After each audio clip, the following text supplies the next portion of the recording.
Hello, I'm Kelly Newman, and welcome to the first in a new series of programs that Ignite is initiating tonight.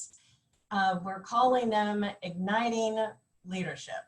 And tonight, I'm really excited to have our guest speaker. And at the end of the hour, I'll tell you more about the bi-monthly programs that Igniting Leadership will consist of. But first, I want to welcome Susie DiStefano as our inaugural guest. Susie is just finishing 10 years as CEO of Children's Memorial Hermann Hospital. And I've known Susie since, we were just figuring out earlier today, since 1990. And we both look exactly the same, which is fantastic. Since we're in the healthcare arena, I guess that's helped us a little bit. We were both working at Texas Children's Hospital. And if you've had the opportunity to work alongside Susie, you know what a powerhouse leader she is. Tonight, we're going to be talking about her study of Ron Heifetz, and I just finished bragging about how I knew how to pronounce his name before you all joined us, and his principles of adaptive leadership. Susie, I can't imagine a time that is more appropriate for us to be addressing this topic. So well said, Kelly. When we first imagined this series, it was pre-COVID, and now we really realize just how timely it is. And I think we were talking about why Ron Heifetz.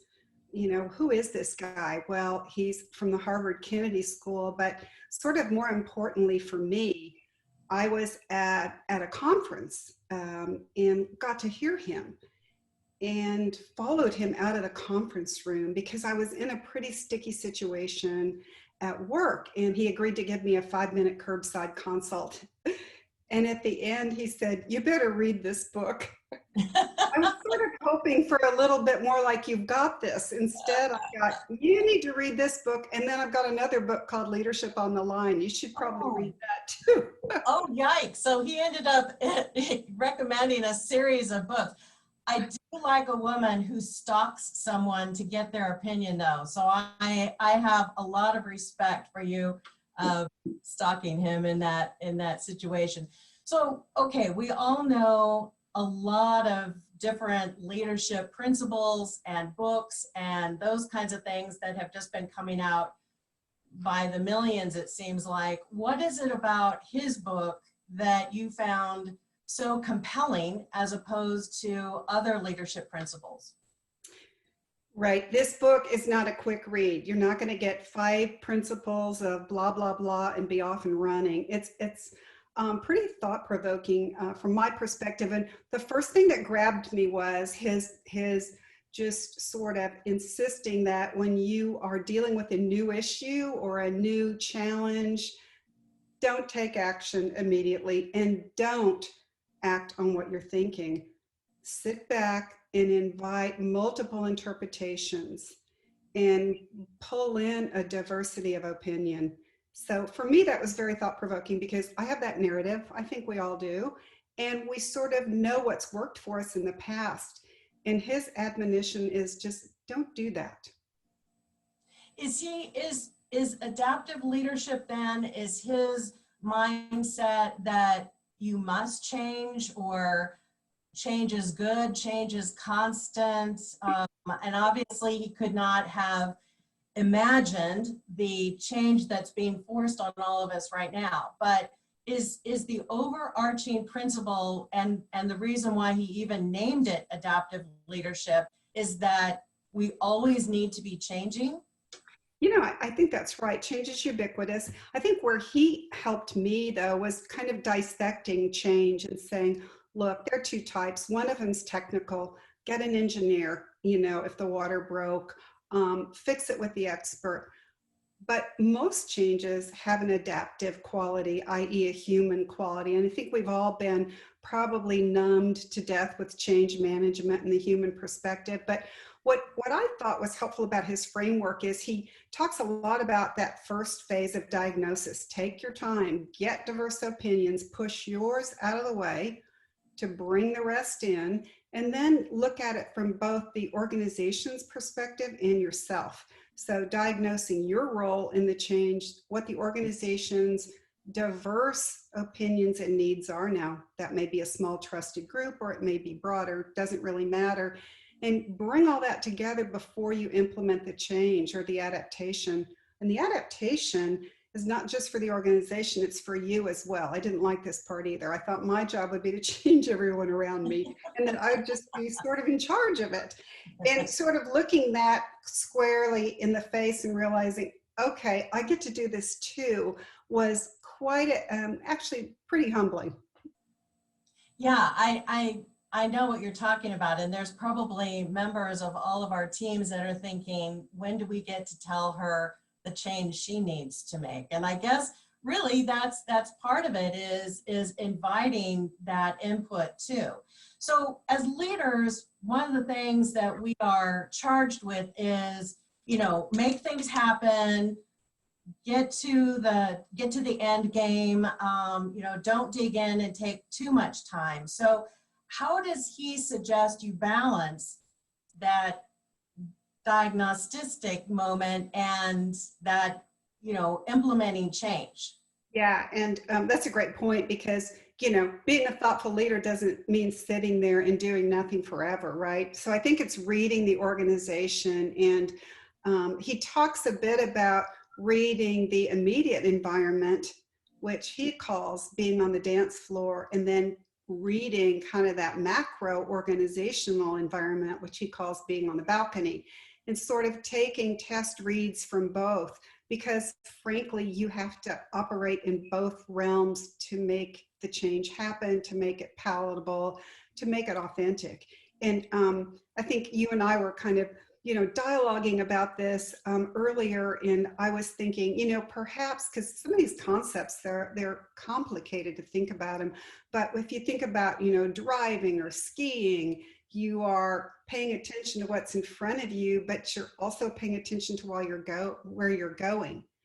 And I think that sounds intuitive, but if you try doing it simultaneously and making it a learned practice, it's harder than it sounds. And I know some of my big fails have been, I've been doing it, and I've been getting it right, but I've been getting it right at that dance floor level. And I was aware of the balcony, but I wasn't really weaving it together as successfully. And so the change kind of happened, but wasn't really completely endorsed. That's so hard to strike that balance, because I think we all have a natural leaning towards either being that 30,000-foot view person or that really detailed and digging in. And I think as you evolve in your responsibilities and you take on different levels and roles of leadership, you probably learn a little bit more about doing that. As I mentioned to you, as a business owner, it's forced on you. And I tend to be that detailed person, just really digging into those details. And how does he talk about recognizing in yourself maybe what is more comfortable or what you're more inclined toward, and what you need to purposefully exercise as either that horizon vision or detail muscle? Yeah, I don't know that he addresses that specifically, but if I think about it, I agree with you. The more senior your role, the broader the view. You're not going to be in the micro, and if you are, there's a problem. On the other hand, you can invite those voices into the dialogue. I go back to this thought around diversity, diverse opinions, diverse leadership, and I wonder sometimes if we're even being diverse in allowing different thoughts to come forward. Regardless of who they're coming from, are we even broadening our framework enough to allow the new in? Because frankly, the status quo is working pretty darn well in many organizations. And, it takes an appetite for change to be successful or even desirable. I think right now in these days and times, change is just part of who we are. And it becomes the work of the leader to kind of harness that and bring the voices into the conversation so that when the change is implemented, it's not a complete fail, or it's not kind of the eye roll, now virtual eye roll from the organization at large. The teenagers that you work with, the eye roll. Well, it's almost cliche to talk about how on your team, you don't want to just clone yourself. You purposefully want to place varying degrees of skills, opinions, viewpoints, approaches on your team so that in the end, you have a well-balanced, cohesive group. And that goes back to your point of even enlisting diverse opinions. So how do you do that? What is the most natural way of looking for and inviting, especially in this environment? You're as a leader, you're expected to have all the answers, and we don't know how this all ends yet. So how do you invite that input without at the same time looking like, well, so does she Clueless. handle on this? Who's steering the ship? Yeah, I'm sure there's always that risk. I mean, I have a phrase, it may be a little trite, but when I'm working with my team, my common refrain is make your team bigger, grow a bigger team. So get some outside voices in there and go ahead and let the dissonance and the discord pop up, because it's there. And you might as well surface it a little earlier and let it be known so that you can then focus on where you're going. But I'm really big on pulling some out, that peripheral view. They're not maybe wedded to the decision, but they've got some partial ownership or they have influence, whatever, but growing a bigger team so that you can surface the discord, surface what all the varying opinions are before you then converge it and bring it together and call it a plan. So it's a matter of purposefully inviting that input and then sitting with that for a while to think about, okay, what of this do we want is right for us to consider? Yeah, and I think the really hardest part for me is listening and not beginning to dispel, oh, well, I know that's not going to work. Well, that's not going to work. And just being honestly open to hearing it and not making it a pro forma kind of exercise. Because, I mean, I don't know about you, but at times when I'm home, I'm not the best active listener. I'm already like, I know what you're going to say and I'm going to say. And I think that can happen pretty easily in the work environment too. And so it's a matter of throwing the doors open and honestly listening to stuff that you may not agree with at all. Yeah, so it's like inviting it, which in itself may require you to purposefully think that, and then staying quiet and listening to the answer and taking it in. Yes, it's not. This is not for the faint of heart, right? It's also not particularly fast. I'm wondering how many people in my world are recognizing any of those qualities. I'm afraid to ask that question. Okay, so go ahead. No, I was just going to say what I think this tees up for me is, and Heifetz is big on this, keeping the thing issue based. And the minute you surface all these disparate opinions in multiple interpretations of an event, there's this natural desire to personalize it, and it's not. And to the degree that you can avoid that, you just get down the path further. And I've found that I can work with people that many others say are impossible, and I would agree sometimes they are. In fact, I got a text from my former exec today saying something about, hurricane fill in the blank. It was a particularly challenging physician that he was working with. And he said, gee, I'm really getting to know hurricane blank. And I thought that's really pretty funny. But, part of this is, I think, sort of enjoying the discourse and not always looking for completely, complete consensus. We're not all going to come together. Let's just get comfortable that a bit of this ride is bumpy, and it does smooth out and it builds some incredibly strong relationships. You don't have to rebuild those over and over again. You've done the bumps, and then you can really enjoy that difference of opinion. And I think that's just something that maybe is a joyful thing that we can overlook easily trying to get to yes or get to the end or get to implementation. Well, we were also talking earlier about how trust is such a guarded commodity right now. And whenever you walk in as a leader and say, I want your opinion towards change that we're going to be implementing, trust is something that has really been on the ropes lately. And maybe part of how you get around that distrust is by inviting input and honestly listening. And if people are recognizing some of the input they've provided and decisions that are made, that may really, leapfrog into buy-in as well. Yeah, I think that's right. I do think trust is a scarce commodity. And I think I've seen teams begin to fragment a bit as it becomes kind of every person for themselves. And I don't think these are inherently difficult or destructive people. I just think it's a sign of the times as people have lost work, people are, scared about the unknown.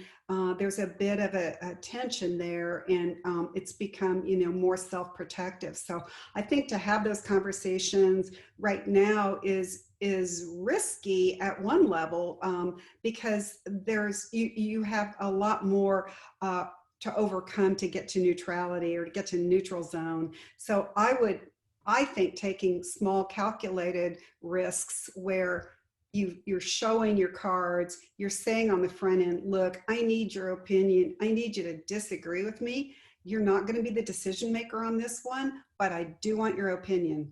Or conversely, hey, you are the decision maker on it, so let's talk. I think one of the ways we get kind of off center is we don't tell people on the front end who's making the decision. So if you've asked me to talk, does that mean I'm a decision maker? And then when it doesn't go that way, hey, you weren't real, you didn't have integrity. I think many times we as leaders don't clarify, how's this going to go down? Yeah. Or what are your expectations, and not communicating that either. Yeah. So one of the things I know you've talked about, Heifetz addressing is the risk of over personalization and how that can be destructive towards moving forward. And you've touched on that a little bit, but it sounds like part of what this also involves is setting aside ego. Yes, that's, when I kind of think about my interpretation of leadership, it's kind of, it goes, the ego has to go far, far away, and yet we need ego, right?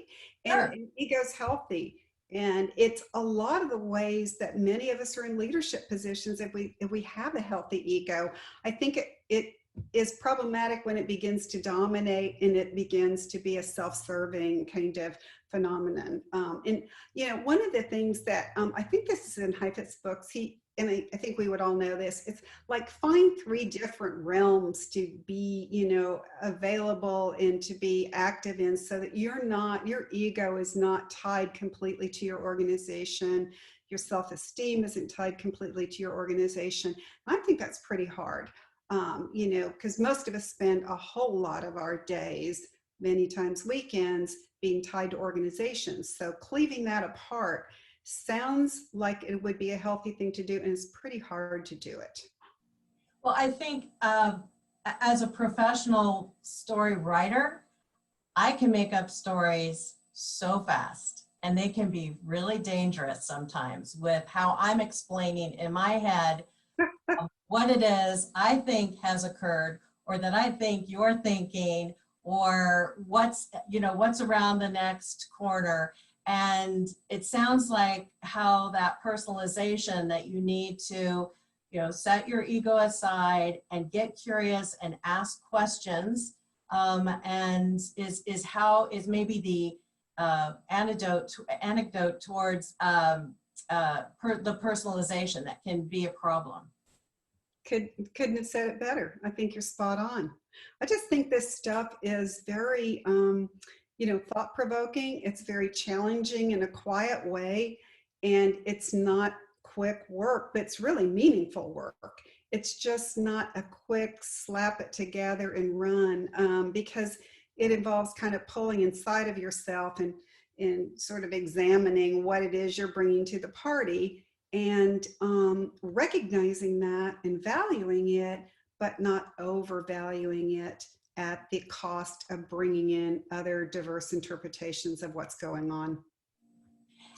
What's the trigger for you? And then I'm going to ask you another question for you to share examples of how something has worked for you. But what is a trigger that you have found that works for you to think, wait, hold it, I need to ask some questions here. I'm finding myself making some assumptions, making up a story in my head, and I think I need to dig in and ask some questions. What is there a particular trigger? I mean, do you like even have a feeling in your body, like, you know, you're popping your third Zantac or whatever, and like, maybe I need to ask some questions? Yeah, for me, it's when I start getting an emotional response to something. I mean, I quit listening and I start feeling, and I'm like, whoa, that's probably the sign. It's definitely the sign for me that I need to switch gears, hit the pause button, back up, and try to get some more information from others. If nothing else, just to build some time to let my blood pressure go back down to normal. I agree. And sadly, as much as I reference being a storyteller, story writer, there's a lot of times that story I've made up is so wrong, which is, you know, and I'm grateful for when I have taken the time to find out what's going on so that I'm not digging myself into a hole. You know, these narratives are so powerful, aren't they? Someone taught me, someone I respect quite a bit, taught me this very cool trick or way to kind of sort of desensitize or get rid of that narrative. And it's five senses, and you kind of look at five things, you smell five things, you touch five things. It sounds kind of goofy. But you know what? It does help the reset button. Now, you'd maybe look pretty weird in a meeting if you were doing that, but that just came to mind, and I've used it a lot. Usually when outside, it's easier than inside, but you know, there are some ways I think for us to reset, and you look at the pros, look at like the tennis professionals, how they reset in just microseconds before they go back to the baseline. Yeah, I think that there probably is some value in spending some time in thinking of, you know, some practical things that you can do, whether it's breathing or somehow going to your happy place in the middle of a stressful situation just to try and calm your head down so you can take in somebody else's information. Okay, so can you share a personal example of when you were unsuccessful and when you were successful at being right and getting it right? Sure. So kind of my version of, you know, how do you lead is when I'm leading with my ego, I'm getting it right. Like I got 100 on the paper, or I'm being right rather. Got the 100, got the A, love A's, but getting it right is sort of putting the ego to the side just a bit in order to bring in all this other diverse opinion, sort of the stakeholders, in driving a solution that is more than me getting an A. So probably one of my most humbling experiences was several years ago. I was given a huge project. The organization had never done this type of work. And so I was, you know, really being, there was a lot of confidence that I was going to pull this off. It was a big enough project that I had a board liaison because the board was uncertain about the viability of this particular program. So I was smart enough to say I'd like, you know, a board liaison, and that was agreed upon. And they gave me a very influential person, so I got really busy, and I made a plan to beat all plans. This was back in the day before everything was soft copy, so I had like, ooh, a pretty big old notebook, dividers, macro plan, micro plan, timelines, you know, the whole thing. We all do it, right? And so I got ready for my meeting with this board member. He came in and I said very excitedly, but controlled. I've got the plan, and I'm, take your lead on how you'd like to review it. And he looked at me and he goes, well, it's not going to go that way. And he just pushed it off to the side and he said, what could go wrong with your plan? What are the top 4 things and what are your mitigation actions against those? And I was like, oh, I was so caught off guard. And I realized later on, it's because I didn't bring anybody else into the party. I didn't open my ears and eyes wide enough. I was just so delighted to have this project that I was just going to drive this baby. And I kind of drove it into the ditch, and I recovered. And I've always remembered that because I was so set up to have this perfect experience and it was so wrong. You can quit laughing anytime. I think we have all been there where, in fact, I had that experience just about 2 months ago where at the end of this presentation to this board, I was, I hit end and I was just like, what the hell just happened? This was supposed to be such a happy moment, and what happened? And you're right. I mean, for me, I thought, I didn't know the language at the time, but if I look back on it, I would have said, I'm on the dance floor, I'm driving this thing, I'm in the flow, and by golly, I've got the balcony perspective too from this board member. But I wasn't using that perspective. I was just going to pitch to that perspective and get an A. And that didn't work very well. So how would you have done that differently in that situation? Yeah, lots differently. Would have brought in, I would have made a bigger team. I wouldn't have owned this myself. I would have shared that ownership and listened to a few other voices, gotten probably some good insight, probably would have had a couple of checkpoints with other people who were influencers along the way, just making sure that my Nirvana project was really headed where it needed to go versus where I thought it should go. I mean, it's just, it's just kind of that single-mindedness when you're so sure, but you're so surely wrong. That I think is a cautionary tale for many of us at times. Good thing it's recoverable most of the time. Yeah, well, that's where my Chardonnay comes in. Well, 2 things, two points that seem to fit here.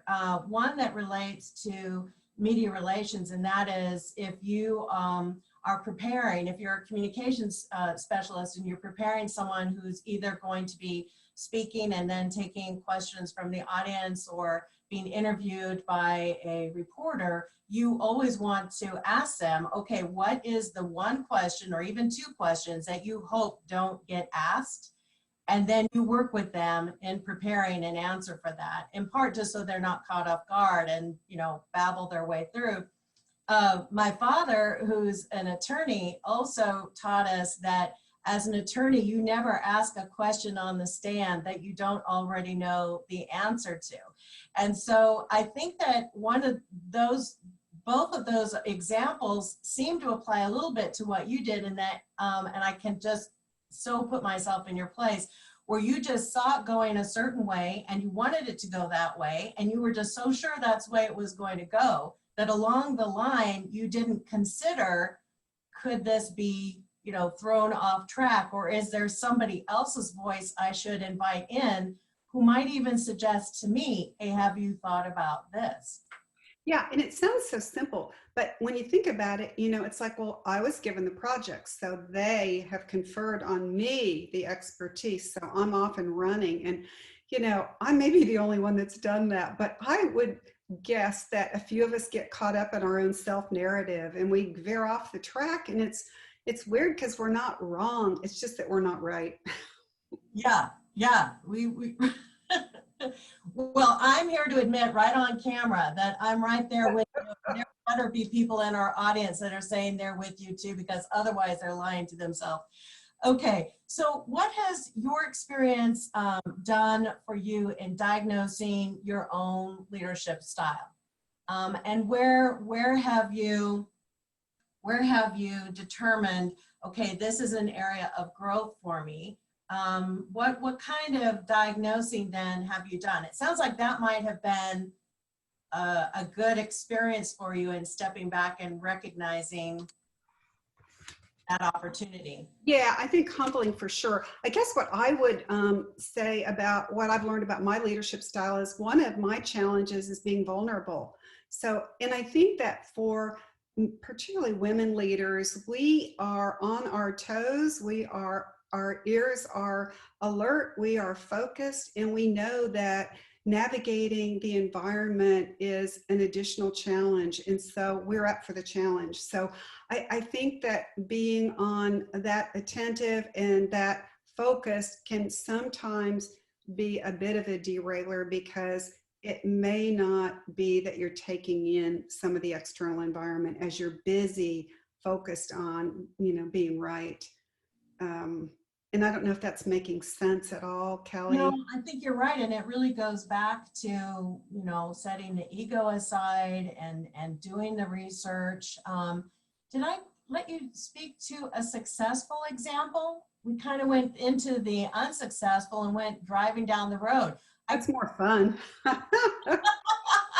Yeah. So, well, successful is kind of funny because it seemed like more of a technical challenge to begin with. And part of probably many of you will remember in February pre-COVID, where Houston lost 50% of the water, 50% of Houston lost its water. And Yes. I don't know if y'all can remember that. It seems Yeah. so long ago. But anyway, I happened to be the administrator on call at our hospital, and I thought, this is really annoying and we'll deal with it. So we set up the command center and we were doing all the blah, blah, blah. And it was a big enough deal that they had, I can't remember, but the central office, whether it was SETREC, who it was, but or SETCOM. Anyway, there was a protocol for resuming the testing of the water once it was reconnected by the city. But that was going to take a couple of days. And so meanwhile, you can imagine in a hospital 24/7, things aren't going that well. I mean, we were clean, but you can imagine it was a lot like camping out. Surgeries are canceled. And this is a side note, but it makes me laugh every time I think about it. One of our more ingenious engineers came up with a mechanism where he could take an auxiliary tank and get enough water pressure in the whole building so that we could flush toilets. So we called it Flush 30. And certain times of the day we would have Flush 30, and that was sort of a self-contained unit. Well, I was busy running the city-driven protocol. You have to do this first, that. It's very linear, very sequential. I'm not an engineer, but I could at least, I could lead through that. Meanwhile, over on the other side of the room, and this is a Friday night or something, or Thursday afternoon going into Friday night, we're all a little tired. A couple of my colleagues are over at the whiteboard and they begin sketching out something that looks really crazy and nonlinear. And I'm like, oh geez, can we just follow the rules? I'm thinking to myself, and I'm really pretty tired. So I kind of watched it, but I didn't acknowledge it. So about after 45 minutes, one of the more courageous guys comes over and he said, we want to take you to the board and kind of walk you through this. And I was like, yeah, great. Okay, let's do this. And so they began to explain to me, they had brought in an outside expert, a water sampling company that we use. They had figured out a way to do rapid samples across our hospital. And as the water was reconnected, to begin sampling in a rapid fire sequence, have it cleared by infectious disease, and ultimately get it cleared by the city almost right after the hookup, kind of saving us 24 to 48 hours. It was ingenious. I still can't tell you exactly how they did it, but it blew my linear process away completely. And, I was either tired enough or smart enough to go, look, I know this is a technical problem and you guys have introduced an adaptive / technical approach. And so we went with it and it really worked, but it was not completely, but it was a variant from what was being described as the approach. And so I gave up control, even though I was the one leading the show and the one accountable for the outcome. But, they rolled together an approach that was winning and would get our patients clean water faster. And, I trusted them. So, That is such a great story. I mean, there's so many things as you were telling that story that I was thinking of, but, and then we will take some live questions before we move on to the next section of his principles. But we would be remiss if we did not address the need to genuinely provide that safe opportunity for people to step forward and say, I think I may have a solution.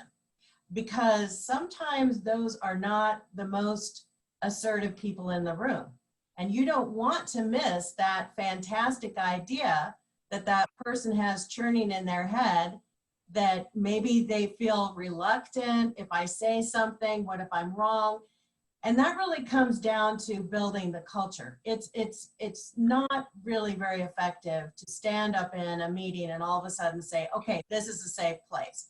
Because we've all been in those situations where we've been like, oh yeah, no, it is not. you have to say it. Once. Yeah, no, you're right. So it's one of leadership's, kind of three big duties, right? One is to provide emotional safety. It's probably the most important thing, honestly. And if you're going to stand up and announce, it probably isn't a real thing. I think it's kind of like trust is earned. I think you can say, Yeah. look, it's my intention. You're going to tell me, but this is intended to be a safe environment. I know I can think of one time when I didn't come to the rescue of somebody and I waited till after the meeting to rescue them. And it wasn't one of my proudest moments, because I should have jumped in right during the meeting and stopped it, because what was happening wasn't safe. It wasn't healthy. And I didn't do it. And it was a number of years ago, and I still remember the conference room, and I still remember the person that I didn't rescue. So, I'd say, while it takes, courage to go ahead and intervene and make it right, it's worse when you don't do it, because then you carry it around. Not just that, as a leader, and by the way, I have written down emotional safety. That is a new term for me, although I'm probably on the Late Show and people are very familiar with it. But I think as a leader, the problem is that if you say something is safe, if you say we do have a safe culture and I want you to feel like you can come forward and you can contribute and you can even respectfully, of course, but you can counter my opinion. But one time and that person gets slammed and everybody else sees it happen, it's going to take you such a long time to rebuild that trust. So as a leader, you better be ready to stand by that description. Yeah, I see it happen at times where what really then happens is the organization can devolve to a bunch of parroting comments, and and it's really kind of a solo act where people are just agreeing. And I don't know, that's not very interesting work, for starters. It's not engaging, and you're not going to get great results. I think that result is apathy, and then just sort of a resignation. It's certainly not good for those organizations like most of ours that are working virtually, because it's pretty easy to just disconnect, and even easier than before, right? Because you can be shopping for shoes. Not that anyone's wearing shoes these days, or you can be doing other things while you're on the virtual call, but for those voices that don't want to speak up in the group, the one thing I have found that I think is kind of cool about virtual meetings is those people will contribute in the chat room. They'll write stuff where they might not take the audience, or take the stage rather. They will comment. Well, speaking of chat rooms, let's invite Kate to let us know if we have a live question that we can ask Susie to answer. It's actually good timing. So one of the questions is, usually the toughest part of leadership is finding the right amount of empathy to have with your team members. How do you maintain your balance of empathy as a leader? begins to feel, Take that, Susie. yeah, you know, I do think that's a tough one. I think it's, you know, it's sort of like you didn't cause it, but it is yours to solve. It's sort of, I think, aligning with the difficulty, but not obfuscating and lessening the accountability. I don't know if that makes sense, but I think, you know, that person, that coworker, that peer, that direct report, they'll still own, they have ownership, but it's not that it's a cold environment in which they're trying to solve the problem, and they're not doing it alone. So I think empathy is huge, and I believe that you know, kindness is not, or civility is not equivalent to stupidity. And I've had some real knockdown and drag outs with a couple of my male colleagues, and I love them to death, but you know, they approach things differently, and that's fine. But at times they've coached me to be more like them, and I'm not going to do that because I'm not like them, but I still think I can get the same results with a different approach. And I think that's where empathy plays a pretty big role. So to talk about, because we're talking about things that perhaps need to be introduced into either leadership or company culture, and to go back to Heifetz's point of adaptive leadership, how do you decide, okay, now I'm going to be a more empathetic leader, or now we're going to create safe situations? I mean, to say adaptive means we're going to evolve into something different. So how do you introduce that change? Look, I think you have to be honest that when you change something, there's a loss. And we all kind of love status quo, whether we complain about it or not. We know it, we like it, we're humans. So I think that part of building trust is immediately saying, you know, this is going to mean that we're no longer to be doing X. However, we're going to get it to Y or Z, and so I think it's just being honest about admitting that there's always a loss that accompanies change. The goal is certainly an improved whatever at the end, but I think that when we gloss over and just act like it's going to be great, we lose people. We come off as disingenuous. So I think that gets back to empathy, is I think you empathize that there is a loss, and we're all, even the leader, is going to have a loss of sorts. Maybe it's loss of control, maybe it's loss of the known, but sort of, you know, being forthright about that, I think, and I don't always do it well, but I do think it's an important part. I think I do the empathy pretty well. I think being vocally vulnerable is where my work is. Yeah, well, this could turn into a counseling session.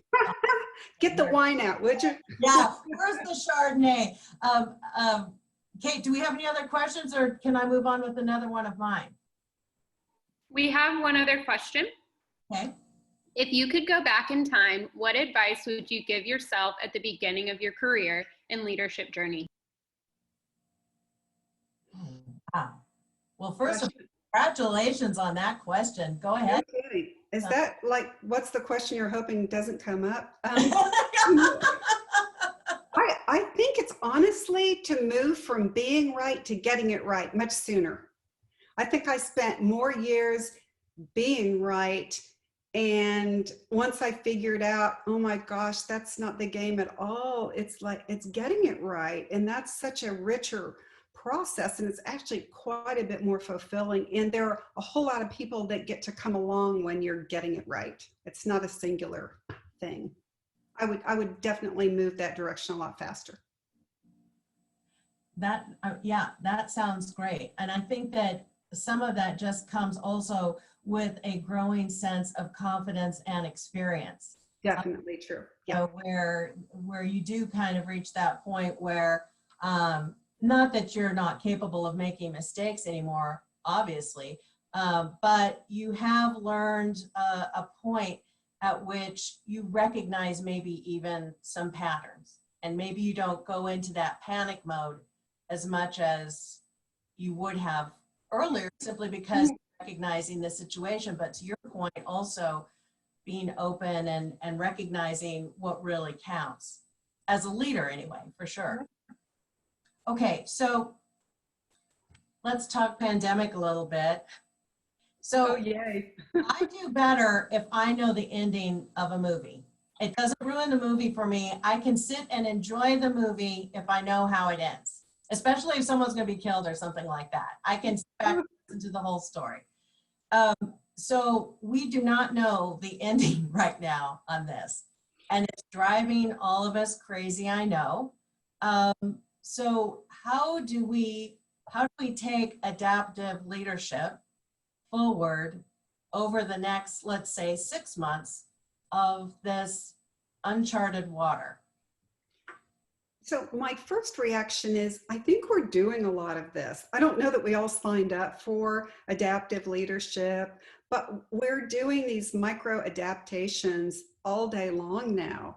And it's uncomfortable, and yet it's getting more comfortable. I hear more people, talking much less about, can you believe it, to, here's what I'm kind of liking about this. I don't like the whole thing, but here's what I'm getting out of it. And so I think, probably our work is to keep focusing on how can we exploit this thing that we don't know? How can we take what's working or build some stuff that is working? Build some micro adaptations. I don't know. I hadn't experienced breakout Zoom meetings prior to several months ago, and they're magical. In an hour, you can get the main point out, break out into your breakout groups and come back. And it's that's pretty energizing. So I think that to some degree, we're doing that work, and it's capitalizing on it and losing that, putting aside as much of the, gosh, we want to know how the book ends. It's a natural inclination, but I think you take that energy and you funnel it right into, how do I want the path today, tomorrow, 2 weeks from now? And you have a big opportunity to experiment, because nobody's got this right. So if ever there was a time to try on a new this or a new leadership style or a new way of getting input, bring it on. Yes, we are definitely in an era of people being very forgiving. There's lots of things that I don't want to say that standards have dropped, but I mean, people are just more forgiving of people openly tripping up, because we're all kind of tripping up. And I think that that's really been something that's been really enjoyable to experience. You just nailed it. It's a shared vulnerability. And none of us have been immune from it. It happens, whether the dog jumps in your lap and that's kind of cute, or whether, someone yells an expletive while you're on a Zoom call, whatever it is, or your kids need to go to the bathroom, or somebody walks naked, whatever that weird, awkward moment is. There's not a person that can say anything other than, yeah. Well, you know what, that's a really good point, in that it has been kind of a great leveler. And I think that, when you, as a leader, when you come down off of your pedestal, that 9 times out of 10, you're putting yourself on, because you're assuming, well, I've got to do it all perfect. I've got to have all the answers. That's my job. People are looking to me. And when you, like you say, become a little bit more vulnerable, or allow yourself to say, I'm not sure I have all the answers, but I know as a team we have the answers, that's probably an evolution that a group can go through in this time and really enjoy and make it stronger on the other end. Hopefully that's something that we don't let go of. I think it has to be that way. I don't see organizations surviving with a centralized decision-making process. I think this distributed, sort of adaptive organizational environment is here to stay. It just, everything we see, everything we experience suggests that we are going to continue to adapt, and some better than others likely. But I almost think, back to your point, look, this is a training ground. This is a time where there is forgiveness. There's kind of this humanity and understanding. Exploit it, take advantage of it, try new stuff. When it works, it'll be awesome. If it doesn't work, try something else. Right. Yeah. Don't do the same stuff. Just don't do the same thing, Well, right. We know that's the definition of insanity, right? So what considerations, I'm looking at my notes because I want to make sure that we cover everything and I don't just get so caught up in all the things that you're saying that I walk away thinking, oh shoot, I meant to ask her that. What considerations need to be taken into account then in advance of implementing this work? You've already said that it's not a quick fix. Yeah. So, just a quick recap. I think, what I really got out of Heifetz's book was, look, it's kind of this two-phase thing, big diagnosis phase before you take any action. And diagnosis isn't this analytic thing where you noodle out some formulaic approach. It's really throwing the doors open to invite diverse interpretations in the room. Then you process it. So then the action plan is around both the organizational need for change or adaptation and yours as a leader. And to do it well, you're taking these simultaneous readings, right? You're on the dance floor, you're on the balcony, and it's a lot to do. And so you probably don't want to go it alone. You probably have a trusted colleague who's reading the balcony for you and while you're on the dance floor, or vice versa. So I don't think this is a go it alone approach, but I think it's these two phases of diagnosis and adaptation. And in it, you kind of interject the idea of looking at the steering wheel and looking where you're going. And if you can't do both, because it's a lot, especially when you just start to learn to drive, have somebody in the car with you, and then just be a human being about it. Yeah, so I think it's almost like, step back, take inventory of the skill sets of your team. Who is that person that's so good at the 30,000 foot view? Who's that person that's very detailed oriented, doesn't let anything slip through the cracks? And then maybe even like purposefully or intentionally plug them in at different checkpoints on something and get their assessment on something and purposefully use them as sounding boards, maybe even more than ever done before. Yeah, and invite the people that nobody wants in the meeting because they're going to be annoying. Yeah. Those are the people to bring in the room. Those people have legitimate interpretations and legitimate insight, and they need to be heard. They have to be heard. They're that 25% of the silent majority, it's actually 50% silent majority, 25% are the vocal minority, and the other 25% are like, I'm not going there. So bring that lagging 25% in the room and hear what they have to say, because it will come out. It'll come out in, some way or another. Well, it needs addressing for sure.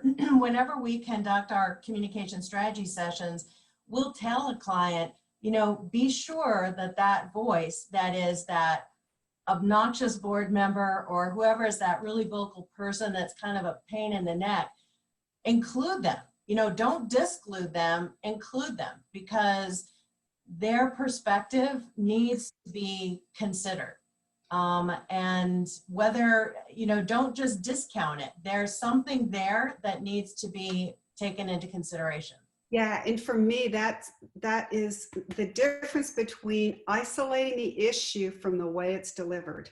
And I see that so often that there's such passion, or whatever the delivery method is, it's a little off-putting. But if you set it aside and look at what the issue is, typically the issue is valid.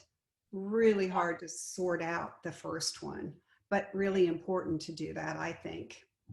Right. Well, it's kind of like the whole idea of perception being real, that even if it's perception and not based in reality, that perception exists, and therefore it better be addressed.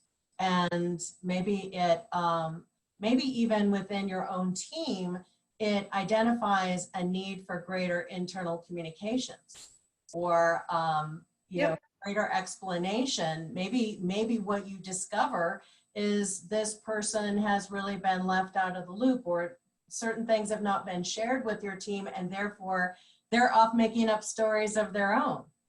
Oh, wow. Who knew? Always, because we all have that narrative, you know. Wouldn't it be funny if we all sat down and actually wrote what our narrative was and put it on the board? It would, or the virtual board, it would probably just make everybody eye roll, because there are just so many different ways to see the same issue. And a lot of times organizations don't want to have that because they feel that that is not healthy, when actually it's pretty darn healthy. It's like families that don't fight.